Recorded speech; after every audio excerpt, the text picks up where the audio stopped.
Assalamualaikum warahmatullahi wabarakatuh. A'udzu billahi minasyaitonir rajim. Bismillahirrahmanirrahim. Alhamdulillahi rabbil alamin wassalatu wassalamu ala asyrafil anbiya'i wal mursalin Sayyidina Muhammad wa ala alihi wa sahbihi ajma'in. Allahumma ja'alna minal ladzina yastami'una al-qawl fayattabi'una ahsanah. Allahumma asmi'na munadiyal jannah fil jannah ma'al abrar. Subhanaka la ilma lana illa ma 'allamtana innaka antal alimul hakim. Rabbana zidna ilman wa fahma wa azilna minal ghaflah wa alhiqna bis salihin. Allahumma nawwir qulubana bi nuri hidayatik kama nawwartal arda bi nuri syamsika abadan abada ya arhamar rahimin. La hawla wa la quwwata illa billahil aliyyil azim. Alhamdulillah, summa alhamdulillah. Segala puji dan syukur bagi Allah Subhanahu wa taala. Kita bertemu lagi. Allah izinkan kita menyambung lagi kuliah maghrib kita. Maghrib saja, duha belum, subuh belum. Itu pun mengikut SOP yang agak ketat lah. Setengah-setengah masjid dilanggar juga SOP itu. Kalau ikut SOP dia, lepas sembahyang, lepas azan, terus sembahyang. Lepas sembahyang, dia tak ada qabliyah, tak ada ba'diyah. Alhamdulillah, Masjid An-Naim ni patuh syarak. Belum ada lagi qabliyah, belum ada lagi ba'diyah. Okey, kita mengaji dan duduk. Juga kena ikut penjarakan lah. Itu dekat tu. Tak dulu tu. Oh, tapi anak dengan bapa tak boleh. Nak kena duduk jauh-jauh sikit. Tak boleh. Ya, kita taat pada ulul amri lah. So ada masalah tertentu kita terpaksa buat macam tu. Masyaqqah demi menjaga nyawa dalam usaha untuk menyekat atau memutuskan rangkaian COVID-19 ini. Mudah-mudahan kita berjaya, negara kita berjaya melepaskan diri kita atau negara kita daripada rangkaian COVID-19 insya-Allah. Tuan-tuan yang saya muliakan, sekali lagi kita ucap syukur banyak-banyak kepada Allah Subhanahu wa taala kerana kita dapat menyambung lagi kuliah maghrib kita, walaupun agak berbeza sedikit sebagai permulaannya insya-Allah sampai, kalau tak silap saya, sampai 31 hari bulan Ogos. Kalau tak apa-apa, kita kembalilah semula seperti biasa insya-Allah. Dan yang keduanya, kita syukur juga pada Allah Subhanahu wa taala, kita telah berjaya melepasi tarbiyah Ramadan walaupun dalam keadaan yang tidak pernah berlaku. Saya dekat 70 tahun usia saya, baru kali inilah terpaksa sembahyang tarawih di rumah sebulan suntuk. Tuan-tuan pun kena gitu jugalah. Mana-mana yang tak pernah jadi imam kena jadi imam lah untuk sebulan suntuk tu. Alhamdulillah. Ini satu hikmah yang besar lah. Mudah-mudahan tuan-tuan dapat melaksanakan tarawih walaupun di rumah, walaupun jadi imam dengan keluarga, tapi dapat menyempurnakan sebanyak 20 rakaat lah. Yang tamam mengikut pandangan mazhab Asy-Syafi'i. Tapi sekurang-kurang dapat tarawih itu bila dapat 8 rakaat. Biasanya itu yang diambil, dapat 8 rakaat berhentilah, tak ada.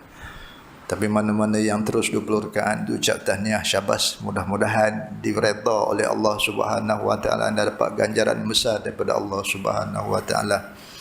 Tuan-tuan, satu daripada tarbiyah Ramadan pada seluruh umat Nabi sallallahu alaihi wasallam ialah supaya kita memperbanyakkan sujudnya pada Allah Subhanahu wa taala.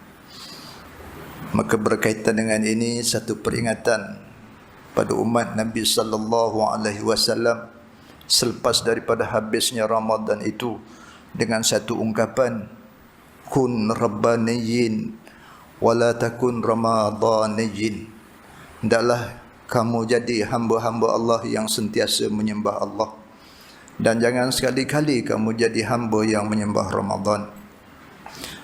Macam mana maksud menyembah Ramadan? Masya Allah, di bulan Ramadan, di pulun habis segala amal yang disyariatkan di dalam itu. Tiba-tiba habis Ramadan, habis. Dah tak buat lagi dah. Itu hamba-hamba yang menyembah Ramadan. Jangan kita sekali-kali menjadi hamba Allah yang menyembah Ramadan.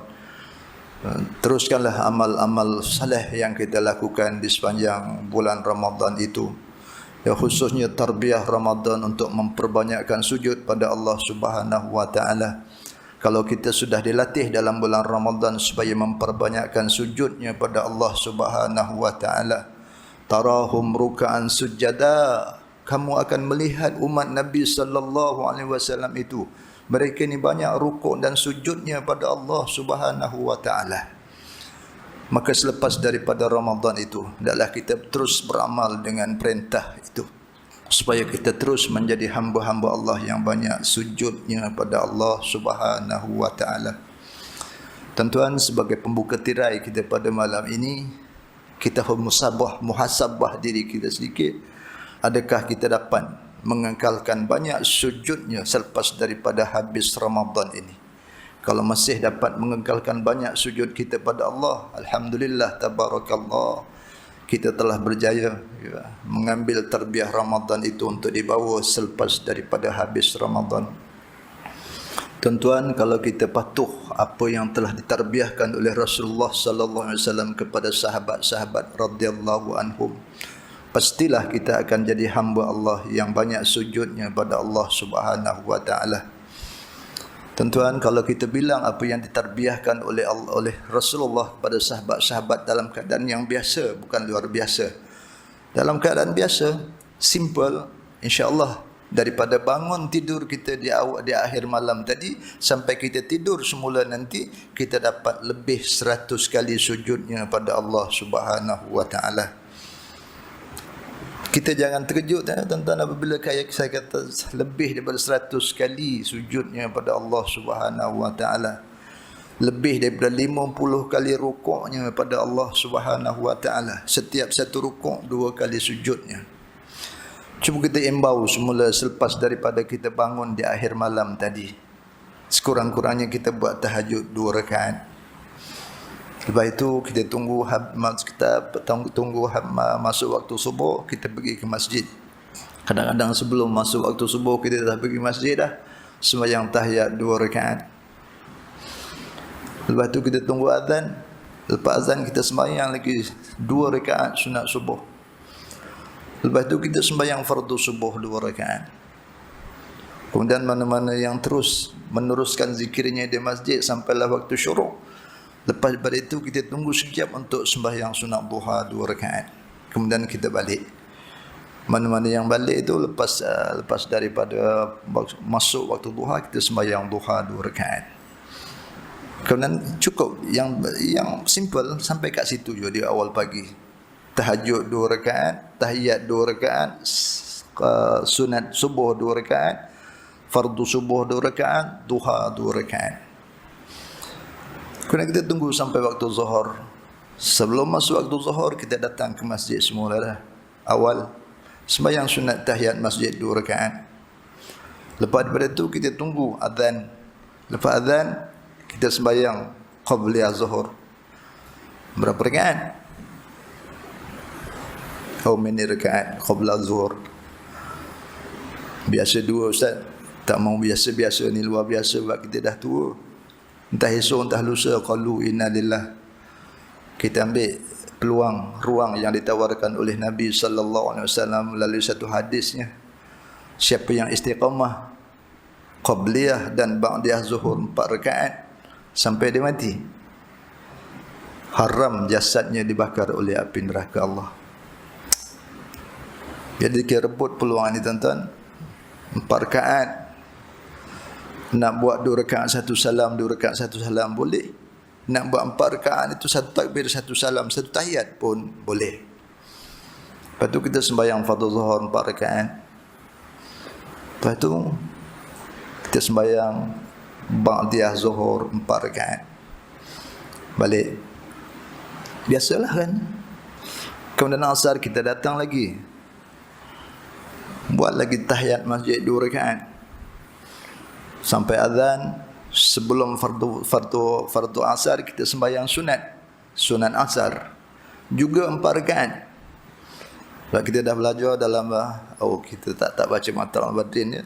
Dalam kitab Matla'ul Badrin menyatakan bahawa qabliyah ataupun sembahyang sunat sebelum asar ni 4 rakaat. Tapi boleh sekurang-kurangnya buat 2. Jadi kita dah sampai ke peringkat jangan mengambil sekurang-kurang lah. Kita ambil yang full mark, ambil yang 4 rakaat.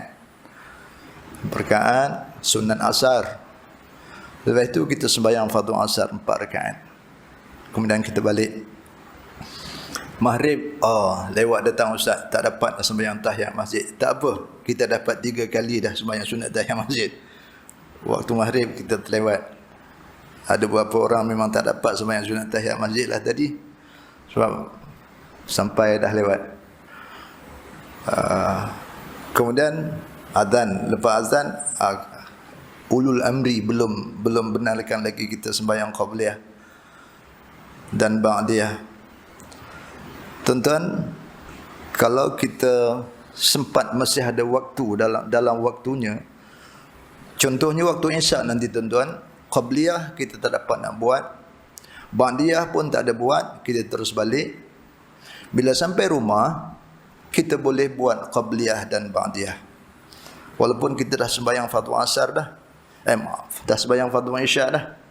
Ya, tuan-tuan, kita balik, kita buat qabliyah dan kita buat ba'diyah. Semua sembahyang macam tu. Kalau kita tertinggal qabliyah, kita boleh buat qabliyah itu selepas daripada kita sembahyang fardu. Contohnya macam zuhur, terlewat datang, tak sempat nak qabliyah, tak apa, kita terus saja sembahyang fardu zuhur. Dah siap nanti kita sembahyang 8 rakaat. Sahaja aku sembahyang qabliyah dan ba'diyah zuhur 8 rakaat kerana Allah Ta'ala. Syaratnya satu saja, masih di dalam waktu. Kalau masih dalam waktu, qabliyah yang kita luput sebelum sembahyang tadi boleh kita buat walaupun sudah sembahyang fardu. Syaratnya masih di dalam waktu. Tuan-tuan, insya-Allah maghrib ni tak adalah buat tuan-tuan. Ba'diyah maghrib pun tak ada buat, tetapi kalau kita tak dalam keadaan biasa, kita buat qabliyah, kita buat ba'diyah. Lepas tu isyak kita buat qabliyah, kita buat ba'diyah. Lepas itu sebelum tidur kita sembahyang sunat witir 3 rakaat. Abu Hurairah radhiyallahu anhu dicadangkan oleh Rasulullah sallallahu alaihi wasallam, wahai Abu Hurairah, sebelum kamu tidur kamu witirlah dulu 3 rakaat. Dan cadangan ini akan dilontarkan oleh Rasulullah pada sahabat-sahabat yang sudah berusia 60-an, 70-an, yang dah tua lah. Yang muda-muda ni janganlah sembahyang witir sebelum tidur. Tidur dulu, lepas tu bangun baru. Tapi kalau nak buat juga tak apa. Tapi seafdalnya yang tua-tua ni tidur witir dulu 3 rakaat, lepas tu tidur. Baik, kalau kita dapat memenuhi tu tuan-tuan, daripada apa yang disebut selepas daripada kita bangun tadi, sampailah kita tidur semula dengan siap sudah witir 3 rakaat, kita akan dapat 54 kali rukuknya pada Allah Subhanahu wa taala. 54 darab 2, 108 kali sujudnya pada Allah Subhanahu wa taala. Tuan-tuan, masya-Allah, tabarakallah. Benda tu tak rasanya memang tak berat lah tuan-tuan. Kalau sudah bermula lah. Tapi kalau belum bermula rasa ya Allah beratnya, banyaknya. Jangan kata banyaknya, jangan kata beratnya. Kalau rasa berat juga kena baca doa lah. Allahumma paksa, Allahumma paksa, Allahumma paksa. Itu doanya. Paksa diri untuk buat macam tu dalam masa sebulan. Masuk bulan yang kedua, tukarlah. Allahumma biasa, Allahumma biasa. Masuk bulan yang ketiga, tukar lagi. Allahumma selesa, Allahumma selesa. Jadi selesa dah mematuhi apa yang ditarbiahkan oleh Rasulullah pada sahabat dan sampai kepada kita. Daripada tidur, bangun tidur sampai tidur semula, kita sudah sujud pada Allah lebih daripada 100 kali. Bagi wanita yang tidak ada peluang sembahyang sunat tahiyat masjid, sebab dia tak pergi masjid, dia sembahyang di rumah, nak sembahyang sunat tahiyat rumah tak ada, macam mana nak buat? Tak cukup lah sembahyang sujudnya 100. Oh, no problem. ganti sembahyang tu sunat tahiyat masjid itu dengan sembahyang sunat wuduk. Lepas daripada wuduk, sembahyanglah sunat wuduk 2 rakaat. Sebab sembahyang sunat wuduk juga tidak kurang hebatnya, ya. Ada sahabat yang dijamin oleh Rasulullah, mendengar sahabat ni letakkan selipar dia di dalam syurga. Bilal bin Rabah berada dalam syurga. Suara kasut Bilal bin Rabah itu di dalam syurga didengar oleh Rasulullah. Apa kehebatan? Kehebatan Bilal bin Rabah ialah setiap kali dia wuduk, dia akan sembahyang sunat wuduk 2 rakaat. Tuan-tuan, kalau kita boleh, tahiyat pun tahiyat, sembahyang sunat wuduk pun buat kalau boleh. Tapi kalau tak boleh, tak boleh buat dua-dua sekali, jangan tinggal dua-dua, ambil salah satu. Wallahu alam. Itulah antara tarbiyah, tuan-tuan, tarbiyah Ramadan, supaya kita jadi tarahum rukaan sujadah. Kita akan dilihat sebagai orang yang banyak rukuk dan sujudnya pada Allah. Sambungan ayat itu di hujung tu, simahum fi wujuhihim min asari sujud. Bila kita sudah jadi hamba Allah yang banyak sujudnya pada Allah, maka akan terpancarlah daripada wajah kita tanda-tanda hamba Allah yang soleh, kesan daripada banyak sujudnya pada Allah Subhanahu wa taala. Kesan daripada tanda yang soleh itu sangat kita perlukan, tuan-tuan. Bila dah mati, ada kesan sebagai tanda orang yang soleh. Mati senyum, ada yang bau wangi, ya, macam-macam keadaan. Ada yang peluh, walaupun dah 10 jam meninggal tapi peluh masih juga basah, membasahi wajahnya. Itu semua tanda-tanda hamba Allah yang soleh, dapat mati dalam keadaan istimewa begitu. Kesan daripada banyak sujudnya pada Allah Subhanahu wa taala. Itulah antara tarbiyah Ramadan yang kita nak kata, kun rabbaniyin wala takun ramadaniyin. Hendaklah kamu jadi hamba-hamba yang menyembah Allah, jangan kamu jadi hamba-hamba yang menyembah Ramadan. Wallahu alam. Baik, terakhir kita baca kitab kita pada 16 hari bulan 3. Bulan 4 kita cuti, bulan 5 cuti, bulan 6 cuti. Lama cuti, 3 bulan cuti. Macam cuti budak-budak universiti pula, 3 bulan cuti. InsyaAllah lepas ni tak ada cuti lagi lah, ya. Setiap kali majlis mengajian kita datang sebab kita dah lama cuti, 3 bulan dah cuti. Okey. Muka surat berapa, 279, edisi Jawi. Kita akan masuk tajuk yang baru, tajuk kecil yang baru, keutamaan doa dan adabnya. Keutamaan kita berdoa kepada Allah Subhanahu wa taala dan adab-adab berdoa. Angkatlah tangan, tuan-tuan, jangan malas angkat tangan bila berdoa. Angkat tangan pun kena betul-betul lah angkat tangan. Jangan main angkat udahlah. Angkat tangan letak atas lutut. Amin, amin. Malasnya angkat tangan pun malas macam mana? Ada yang letak tangan letak atas mulut. Amin. Tak atas mulut pula. Ada dalam kitab Wasiatul Mustafa sallallahu alaihi wasallam. Wa jumi'a bainahuma. Rasulullah sallallahu alaihi wasallam bila berdoa dia akan kumpulkan 2 tapak tangan. Dia angkat, dia akan kumpulkan 2 tapak tangan kanan dan kiri. Dia tidak akan buka macam ni. Dia wa jumi'a, dikumpulkan baina yadai wa wada'a amama sadri atau amama wajhi. Kemudian bila dah letak macam tu, letakkan setentang dengan dada atau setentang dengan muka. Antara dada dengan muka. Kalau atas lutut tak dululah angkat tangan, baik tak usah angkat tangan. Ngambilkan berai.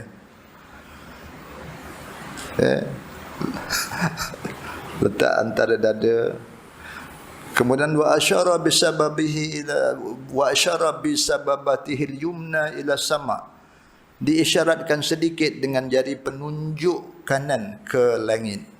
Macam inilah tuan, yang lain semua langkuk, yang ini satu tegak pula ke langit. Wa nazara ilaih, dan memandang tapak tangan. Ini nampak macam kita buat tasyahud, Kemudian kita pandang tapak tangan. Di masa kenduri ni pun bahaya juga. Bukan pandang tapak tangan, dia pandang lauk. Mana lauk yang besar, udang melalau. Jangan macam tu. Ini kata nak kata cara atau adab mengangkat tangan. Wa jumi'a baina yadai wa wada'a amama sadri aw wajhi wa asyara bi sababatihi al-yumna ila sama wa nazara ilaih. Ada empat step. Kumpulkan dua tapak tangan, letak antara dada dengan muka, isyarat dengan jari penunjuknya yang ketiga ke langit, kena memandang tapak tangan. Kemudian berdoalah atau menyebut amin. Itu dalam keadaan biasa. Kalau dalam keadaan kritikal sangat, seperti dalam peperangan, Nabi akan angkat tangan tinggi ke langit dan membuka luas. Buka luas sampai letak di atas kepala. Ya Rab, Ya Rab, Ya Rab. Ya Tuhan, Ya Tuhan. Itu dalam keadaan yang sangat kritikal.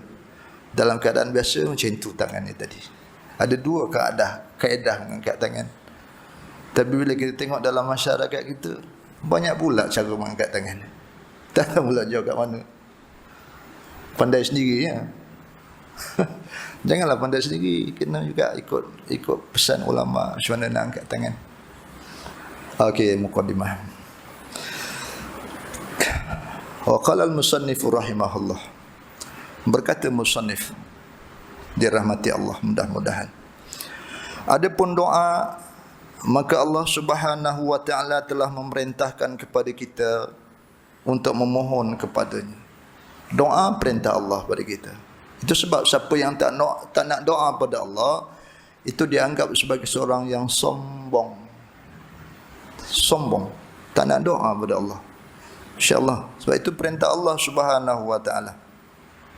Maka Allah Subhanahu wa taala telah memerintahkan kepada kita untuk memohon kepadanya, iaitu berdoa kepadanya sesuai dengan firman Allah yang mulia, a'udzubillahi minasyaitonir rajim. Ud'u rabbakum tadarru'an wa khufyah innahu la yuhibbul mu'tadin wa la tufsidu fil ardi ba'da islahiha wad'uhu khawfan wa tama'a inna rahmatallahi qaribun minal muhsinin. Sadaqallahul azim. Al-A'raf ayat 55 dan 56. Mafhumnya, berdoalah kepada Tuhan kamu dengan merendah diri dengan suara yang perlahan-lahan. Kalau kita doa sendirilah, tapi kalau jadi imam janganlah perlahan, makmum tak dengar. Apa yang nak minta kahwin lagi ke apa kata. Kalau jadi imam kenalah kuat supaya dapat didengar oleh makmum dan diaminkan oleh makmum. Tapi kalau bahas doa sendiri, tadarruan wa khufyah, dengan suara perlahan. Jangan memekik-mekik kita sendiri sekadar didengar oleh telinga sendiri. Kalau mengikut tafsir Ibn Abbas, merendah diri dengan suara perlahan-lahan ini dia ada dua. Pertama dengan suara dan yang kedua dengan hati. Dengan hati saja. Dua-dua pilihlah. Dua-dua boleh. Suara tak dengar tapi hati sentiasa berdoa mohon pada Allah. Allah dengar walaupun kita guna bahasa qalb, bahasa hati, bukan bahasa perkataan. Boleh didengar oleh Allah doa daripada lintasan hati kita. Okay. Sesungguhnya dia, yakni Allah Subhanahu wa taala, tiada suka kepada orang yang melanggar batas. Kalau kita melihat tafsir pimpinan Ar-Rahman, maksud melanggar batas ini ialah doa yang melampaui batas. Maksud doa yang melampaui batas itu ialah doa kepada, menunjukkan doa itu kepada selain daripada Allah Subhanahu wa taala. Ini boleh membawa kepada syirik pada Allah Subhanahu wa taala. Berdoa minta pada syaitan dan sebagainya lah. Ada dekat-dekat jiran kampung saya tu, ada seorang hamba Allah, dia nak kaya, berhajat nak kaya, Dia doa pada Allah puluh-puluh tahun tak kaya. Jemu aku Ustaz. Habis tu macam mana lepas tu? Aku doa minta dengan syaitan. Seminggu aku doa minta dengan syaitan, dapat aku kaya. Tapi musnah semua kekayaan itu tuan-tuan ya. Na'udzubillah. Tapi sekarang alhamdulillah dah balik semula lah ke panggal jalan. Ini maksud kata jangan kamu melampaui batas, jangan kamu minta sesuatu selain daripada Allah Subhanahu wa taala. Baik, kalau kita minta tolong dengan orang tu tak boleh ke? Oh, itu lain, itu ta'awun. Ta'awun 'alal birri wat taqwa, itu bertolong bantu, itu tak apa. Minta duit sikit, itu tak apalah kan. Ini minta pertolongan yang besar-besar ni, ya Allah, ya syaitan yang seru syaitan, nama syaitan. Oh, syaitan pun datang bawa 4 nombor ekor, kau beli ni, kena. Beli betul-betul kena. Na'udzubillah.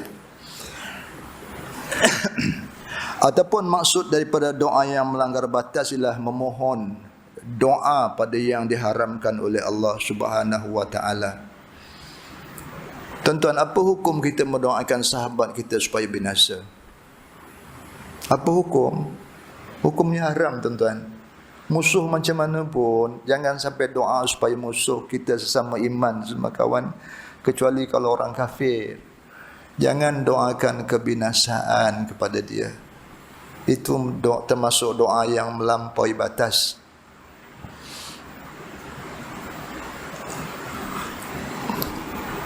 Ada kadang-kadang macam-macam terkeluar daripada mulut ni tuan-tuan ya, kebinasaan kepada orang lain. Itu tergolong daripada doa yang melampaui batas. Ini larangan daripada Allah Subhanahu wa taala.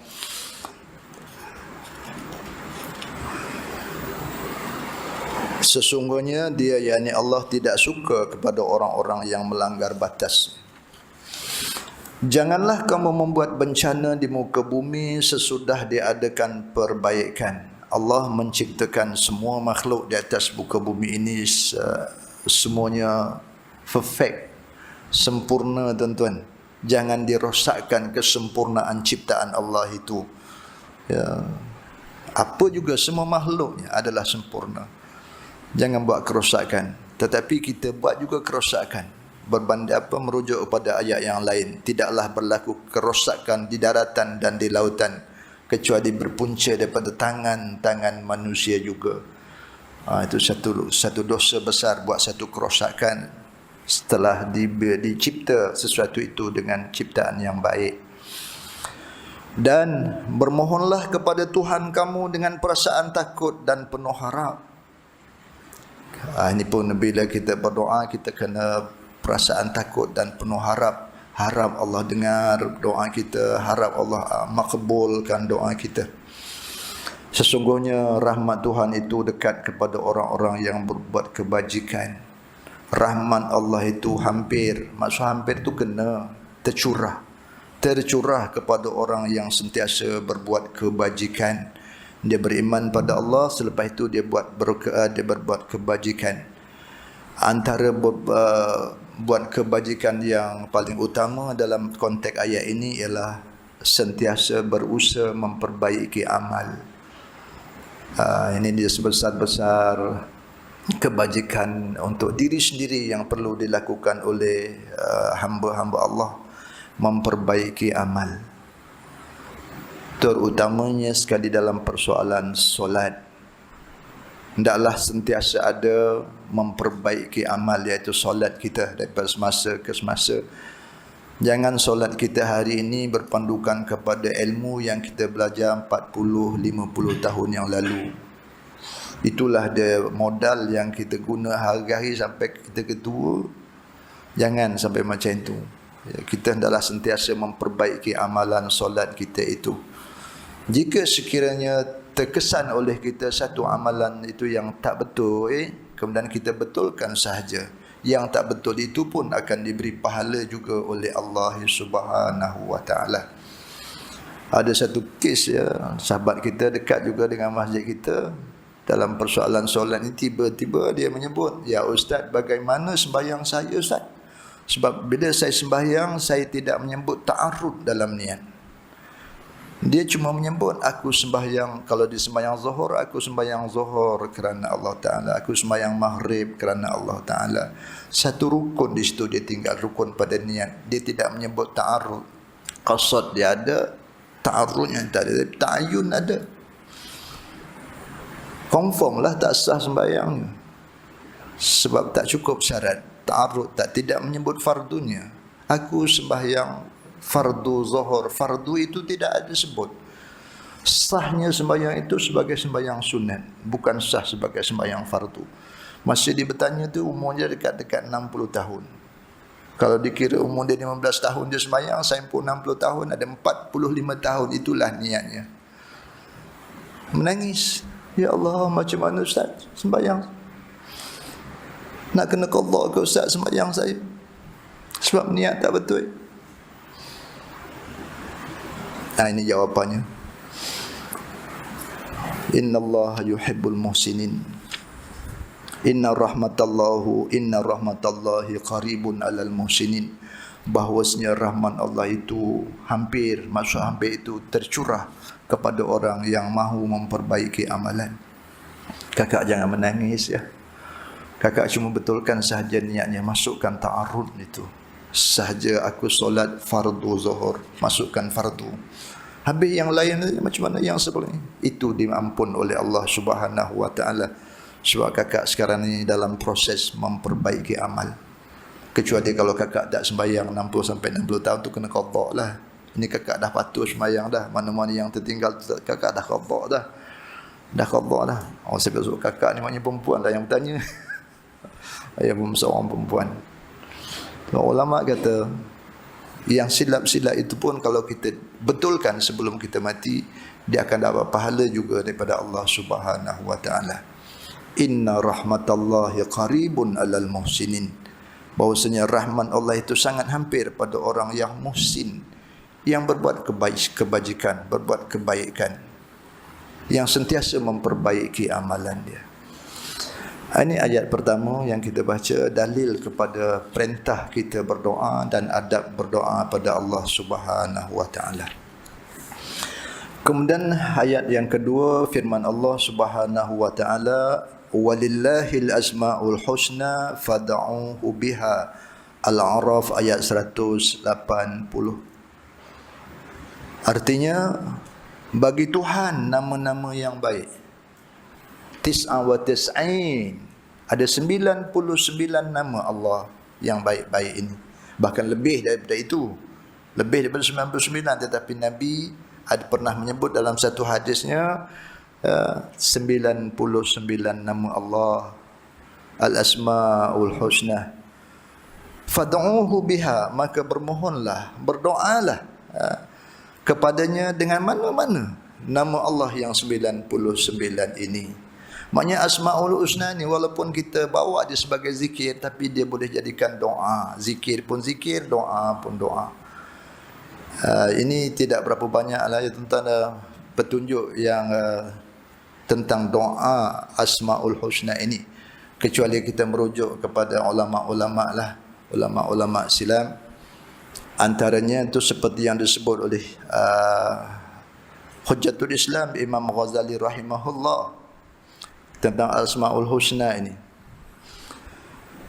Dia kata lebih kurang macam ni, barang siapa yang mahu harta yang banyak, siapa yang mahu dapatkan harta yang banyak lagi barakah, banyak dan barakah, kemudian jadi orang yang berwibawa, hebatlah, jadi orang hebat, kemudian disayangi oleh manusia sejagat, dapat harta yang banyak, berwibawa, hebat, dan dikasihi, disayangi oleh manusia sejagat, manusia ramai, maka berzikirlah dengan menyebut Ya Hayyu Ya Qayyum, Ya Hayyu Ya Qayyum, Ya Hayyu Ya Qayyum 1000 kali tiap-tiap hari, tak kira siangnya atau malamnya. Sama ada nak baca terus direct 1000 kali ataupun sikit-sikit, asalkan tiap-tiap sehari semalam itu dapat 1000 kali. Amalkan. Ini sebenarnya yang telah diamalkan oleh Hujjatul Islam Imam Ghazali rahimahullah. Antara zikirnya ialah Ya Hayyu Ya Qayyum, Ya Hayyu Ya Qayyum. Ya Hayyu maknanya wahai yang maha hidup. Hayyu, maha hidup. Ya Qayyum, wahai yang menyempurna atau mengurus segala urusan manusia. Manusia sebagai pengurus kehidupan, tapi dalam dia mengurus itu diurus oleh Allah Subhanahu wa taala. Bukan sahaja manusia, bahkan seluruh makhluk ini diurus oleh Allah. Ya Hayyu, yang maha hidup. Ya Qayyum, yang maha mengurus segala urusan makhluk ini. Kita boleh zikirlah tuan-tuan ya. Kalau nak nak harta yang banyak, lagi barakah, dan nak berwibawa, nak jadi orang yang hebat dan disayangi, dikasihi, orang tak ada musuh lah orang ni, sentiasa tercurah hati manusia sayang pada dia. Berzikirlah Ya Hayyu Ya Qayyum, Ya Hayyu Ya Qayyum, Ya Hayyu Ya Qayyum. Ya Zal Jalali wal Ikram. Ada satu riwayat merujuk kepada kisah bagaimanakah seorang abid yang mampu memindahkan istana Balqis, pindah beratus-ratus kilometer, duduk di sebelah istana Raja Nabi Sulaiman. Yang dibaca untuk memindahkan istana Balqis itu ialah Ya Zal Jalali wal Ikram. Satu daripada nama Allah Subhanahu wa taala. Ya Zal Jalali wal Ikram. Ya Zal Jalali wal Ikram. Tuan-tuan ada tak beramal dengan zikir ini, dengan doa ini? Ya Zal Jalali wal Ikram, Ya Zal Jalali wal Ikram. 1000 kali tiada hari. Tapi jangan pindahkan bank pula ke sebelah lain. Tapi itulah dia kehebatan Al-Asmaul Husna ini tuan-tuan. Allahu Akbar.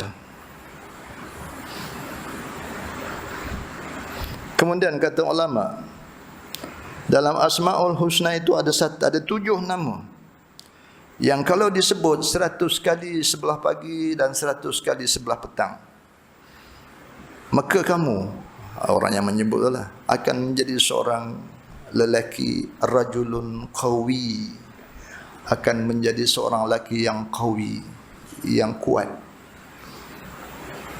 Kuat ni maknanya dengan maksa yang meliputi lah tuan-tuan ya. Tak pernah lembik dotnya termasuk juga. Itu dia. Rajulun qawi ni, nak kata rajulun qawi, alat suditnya tu tak pernah lembik lah. Macam tu.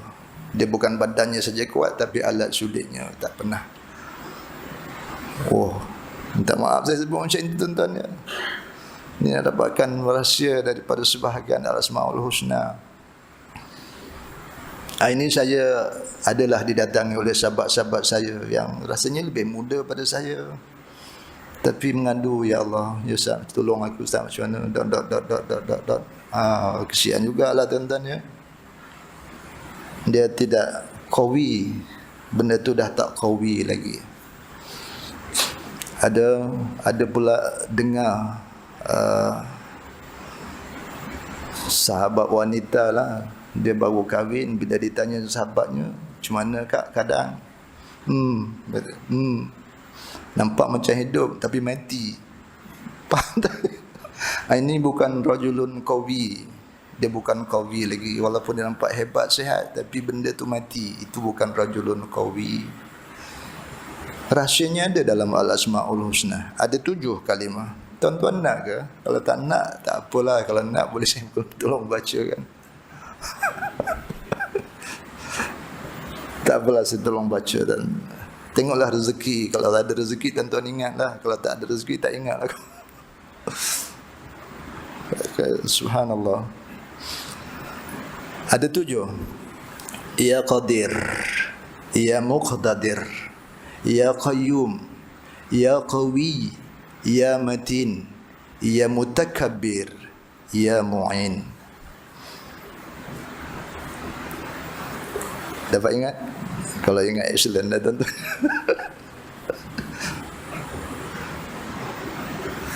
Ya Qadir, Ya Muqtadir, Ya Qayyum, Ya Qawi, Ya Matin, Ya Mutakabbir, ya Mu'in. Itu 7 kalimah. Bacalah 100 kali sebelah pagi, 100 kali sebelah petang. InsyaAllah kalau istiqamah membaca itu, tuan-tuan akan sampai pada tahap rajulun qawi, lelaki yang kuat, hebatlah macam tu. Mendung cukuplah kata kan. Itu tak pernah disebut, dia sebutlah juga kan, kalau ada manfaat.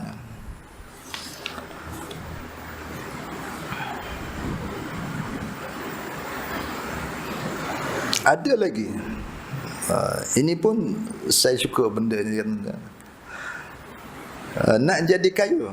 Tadi dapat harta banyak, ni nak jadi kaya. Pun ada rahsianya dalam Al-Asmaul Husna. Okey. Berzikir dengan 4 Asmaul Husna 1000 kali tiap-tiap pagi dan petang. 1000 kali tiap-tiap pagi dan petang. Ya Ghani, Ya Mughni, Ya Fatah, Ya Razaq. Ya Ghani, Ya Mughni, Ya Fatah, Ya Razaq. Ya Ghani tu wahai yang maha kaya. Ya Mughni wahai yang memberi kaya. Ya Fatah wahai yang membuka. Ya Razaq wahai yang memberi rezeki. Itu nama-nama Al-Asmaul Husna. Baca 1000 kali pagi, 1000 kali petang. Banyak lagi dah tuan-tuan ya. Kalau kita rujuk pada pesan-pesan daripada ulama-ulama, banyak lagi lah. Itu dia Al-Asmaul Husna.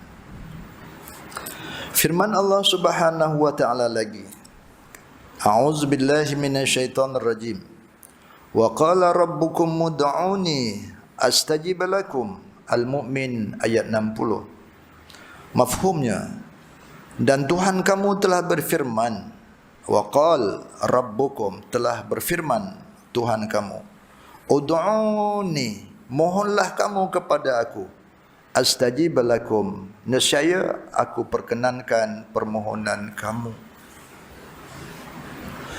Dalam ayat ini Allah Subhanahu wa taala nak memberi ruang dan peluang kepada umat Nabi sallallahu alaihi wasallam selepas daripada ditinggalkan oleh Rasulullah sallallahu alaihi wasallam. Tuan-tuan sahabat-sahabat yang sezaman dengan Nabi sallallahu alaihi wasallam, apa je masalah yang di depan ni, dia akan jumpa dengan Nabi, minta doa pada Nabi.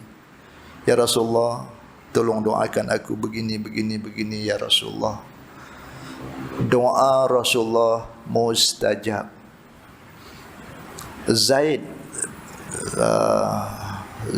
bin Sa'd, masya-Allah, subhanallah. Siapa yang didoakan oleh Nabi? Ada beberapa orang lah didoakan oleh Nabi sallallahu alaihi wasallam.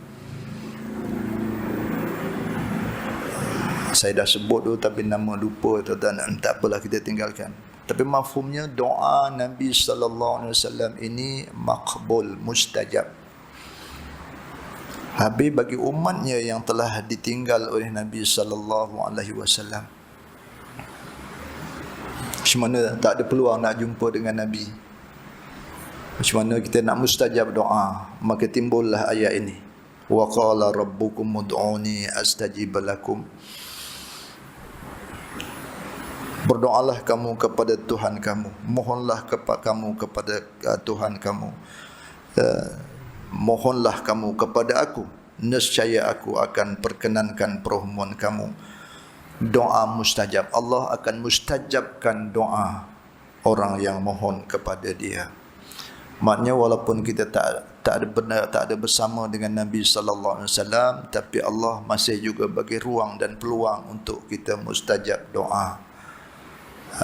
Terutama kalau kita melihat hadis-hadis Nabi sallallahu alaihi wasallam, ada beberapa waktu yang Allah sediakan mustajab doa.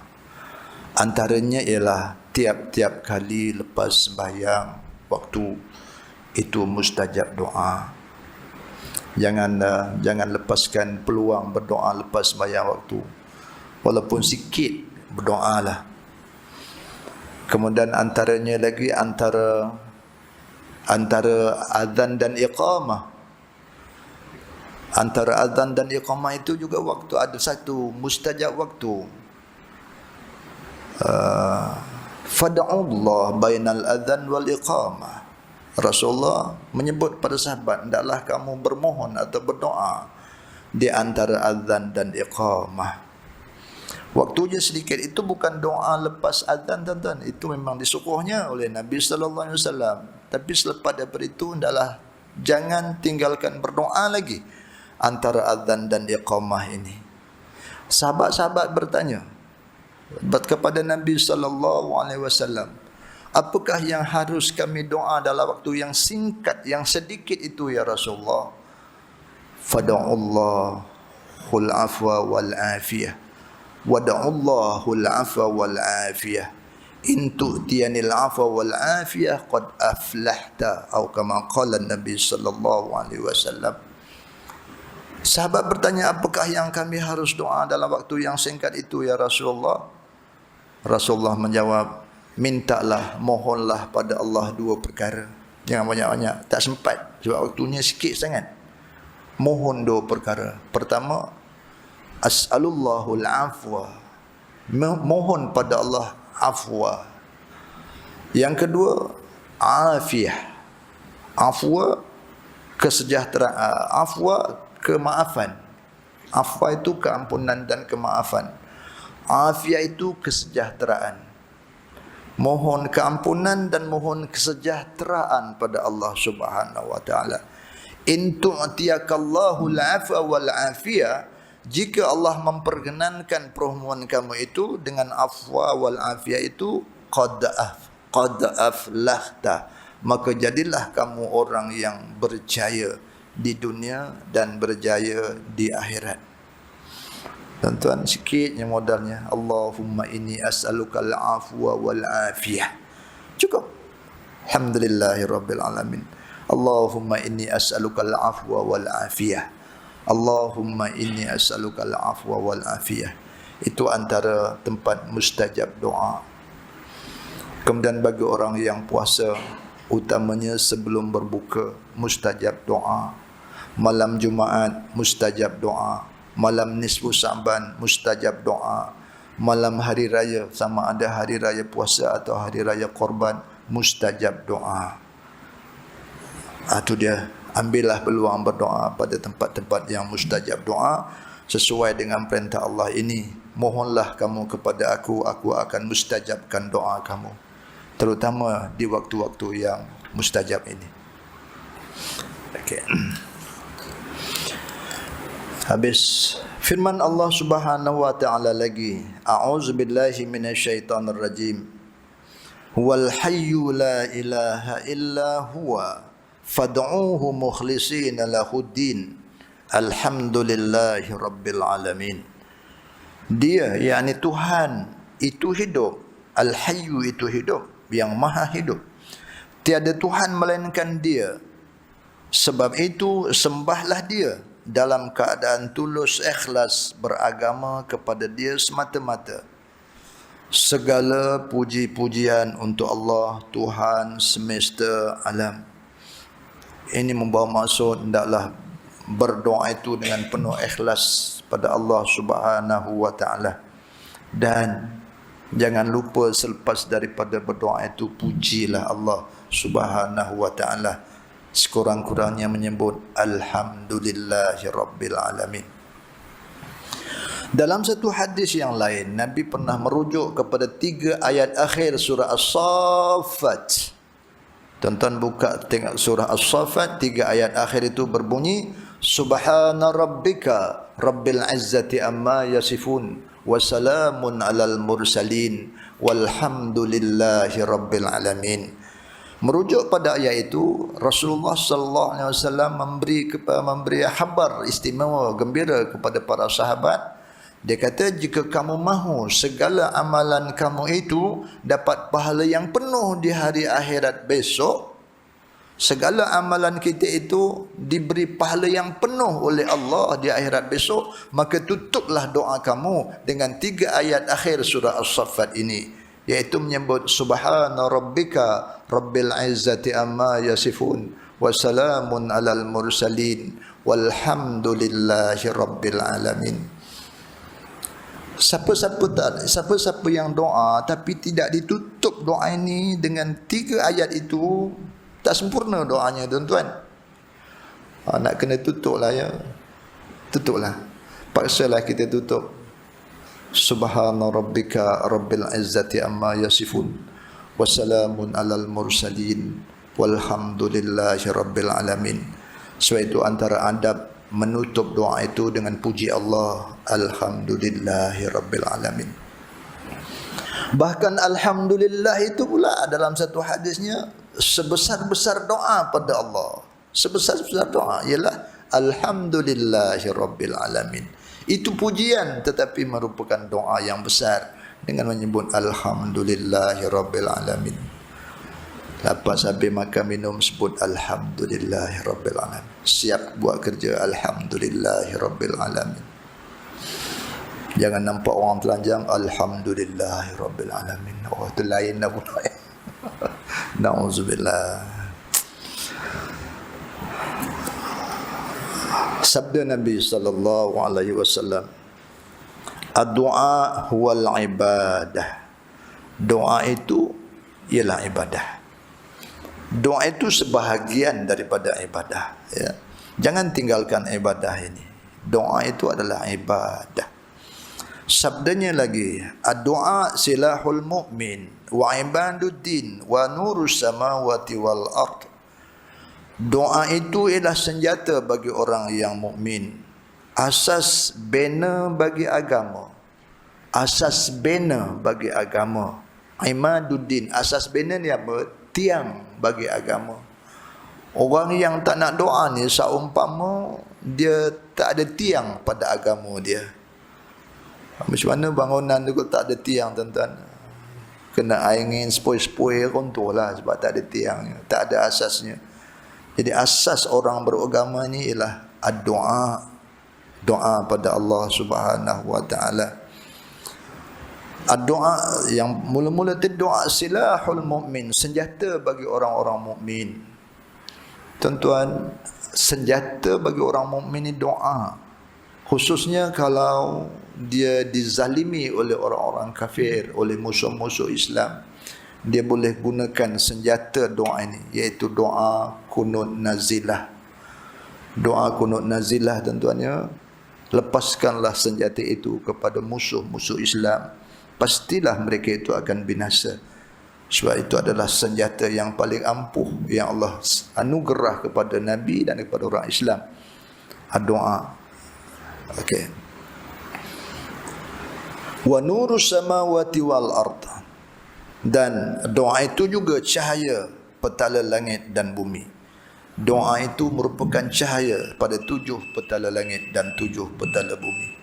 InsyaAllah doa itu yang dipohonkan secara ikhlas pada Allah Subhanahu wa taala, walaupun dengan bisik-bisikan hati, dia seumpama cahaya terus menerjah 7 lapis langit dan bumi sampai kepada arasy Allah Subhanahu wa taala. Cahaya yang terang benderang. Doa itu cahaya itu. Doa itu cahaya yang menerangi langit dan bumi sampai kepada arasy Allah Subhanahu wa taala. Wallahu alam bisawab. Ikut SOP, apabila habis waktu berhenti. Saya break lah. Dengan break emergency ni terus berhenti. InsyaAllah kita sambung pada sesi yang akan datang, insyaAllah. Segala kesilapan mohon istighfar kepada Allah dan mohon maaf kepada tuan-tuan dan puan-puan. Mudah-mudahan dapat manfaat kepada kita bersama, insyaAllah. A'udzubillahi minasyaitonirrajim. Bismillahirrahmanirrahim. Alhamdulillahi rabbil alamin. Wassalatu wassalamu ala asyrafil anbiya'i wal mursalin Sayyidina Muhammad wa ala alihi wa sahbihi ajma'in. Allahumma innaka afuwun karimun tuhibbul afwa fa'fu anna wa walidina wa an jami'il muslimina wal muslimat wal mu'minina wal mu'minat ya arhamar rahimin. A'udzu bikalimatillahi tammati min syarri ma khalaq. Bismillahilladzi la yadurru ma'a ismihi syai'un fil ardi wa la fis sama' wa huwas samiul alim. Allahumma inna nas'aluka al-'afwa wal 'afiyah في الدنيا والآخرة. اللهم إنا نعوذ بك من البراس والجنون والجذام ومن سيء الأسقام.